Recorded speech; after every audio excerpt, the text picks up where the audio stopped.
કલ્પેશ બારોટ, પૂર્વ સભ્ય જેઆરયુસીસી વેસન railway. Kalpeshbhai, railway station પર જે સ્કેનિંગ મશીન મૂકવામાં આવી છે મુસાફરો સામાન ચેક કરવા માટેની તે ધૂળ ખા રહી છે, શું જોયું? ફરિયાદ ઘણા સમયથી પેસેન્જરોની મળી રહી છે.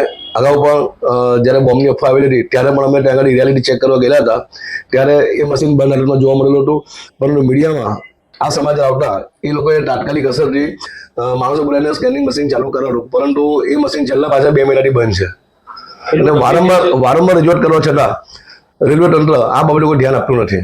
સુરત સ્ટેશનથી લાખોની સંખ્યામાં મુસાફરો દ્વારા અવરજવર કરવામાં આવે છે. હમણાં થોડા દિવસ પહેલા સુરત કોર્ટમાં પણ બોમ્બ મૂકવાની ધમકી આવેલી હતી. નસીબ જોકે એવો કોઈ બનાવ બન્યો નથી, પણ બનાવ બને તો જવાબદારી કોની? અને રેલવે તો ભારત સરકારનું મહત્વનું અંગ ગણાય છે કે એક રાજ્યમાંથી બીજા રાજ્યમાં એમ કહી શકાય સમગ્ર ભારત દેશમાં સુરત સ્ટેશનથી જનાર મુસાફરો મળી રહેતા હોય ત્યારે આ ખૂબ જ ગંભીર બેદરકારી રેલવે પ્રશાસનની કહેવાય. અને અગાઉ પણ મારા દ્વારા રેલવેમાં રજૂઆત કરવામાં આવેલી હતી કે સુરત સ્ટેશન ખાતેની લાખો કરોડ રૂપિયાનું પાર્સલ રોજે રોજ અલગ રાજ્યમાં મોકલવામાં આવે છે, ત્યારે પાર્સલ ઓફિસ પર આ સ્કેનિંગ મશીન હોવું જોઈએ. ન કરે નાને ને કાલે કંઈક બનાવ બને જવાબદારી કોની? પાર્સલ ઓફિસ કે સુરત રેલવે સ્ટેશન સમગ્ર વિસ્તાર ભગવાન ભરોસે છે.